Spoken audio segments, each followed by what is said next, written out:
No, I don't think so. I think as a driver, you always have to do a step back and look the weekend as a whole. And if I look the weekend as a whole, there's plenty of things we could have done better. I mean, plenty of things. I think there's one thing that we could have done better, which is the way we are preparing the tires for the qualifying lap. Because as I said, yesterday I was happy with the lap. I just didn't have enough grip available, and this is mostly coming from the lap before, trying to get the tires in the right window.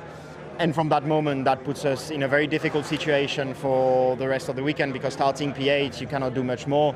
We did an amazing strategy, amazing tire management, amazing pace, but it's just not enough when you are starting P8. So it's not very often in my career that I had to focus on qualifying pace, because this normally is one of my strengths. But Australia and here, this is where I've been struggling. So I'll focus on that.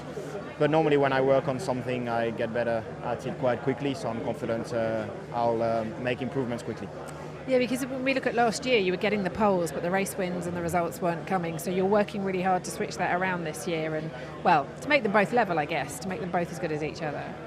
Yes, however, I think I've always been described as a very fast driver in qualifying, not so much in the race. I think this year I'm not doing something crazy different. It's just that we have a car that is much better in the race, that is much nicer with tires. We've been working on that, and we think that we understood the direction in which we need to go to with the car in order for us to have an easier life in the race. So this year I think we are seeing steps forward, but this shouldn't hurt our qualifying performance. So I don't think this is related to my struggles in the last two qualifying. I think that's more me and the way we are building the temperature in the tires on the outlap, and this I'll look into it and try to understand what I can do better.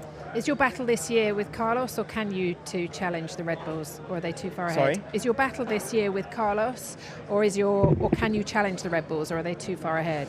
For now they are too far ahead, but we are doing a really good job at maximizing all the points since the beginning of the season. When we'll have the upgrades, maybe we'll be able to challenge them, and then maybe that will be the moment where we can put them under more pressure and hopefully take more and more points from them, and maybe we have a good surprise at the end of the year fighting with them for the World Championship Constructors. But I think it's going, realistically for now, it's a bit too optimistic. But we are not going to give up. We will keep focusing on ourselves, keep maximizing the points as we've done in the beginning of the season, and let's see. Sorry, yeah, I meant the challenge that's coming from Carlos. Is that tougher than it's been before? Have you seen the challenge coming from Carlos for you? Is that tougher than before? Have you seen a different Carlos now that he's looking for a seat?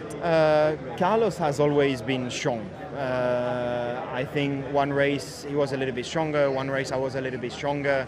He's been two races, he's been a bit stronger, and congratulations to him, and he's done a great job. And as I said, it's very clear to me where I need to work. It's mostly qualifying. Then in the race, Australia is very difficult to understand because we have different strategies here too. But I have no doubts that in the race, the pace is there. It's just that qualifying, I need to put everything together. But again, I am aware, I will work on that. And when I work on something, I get better at it quite quickly.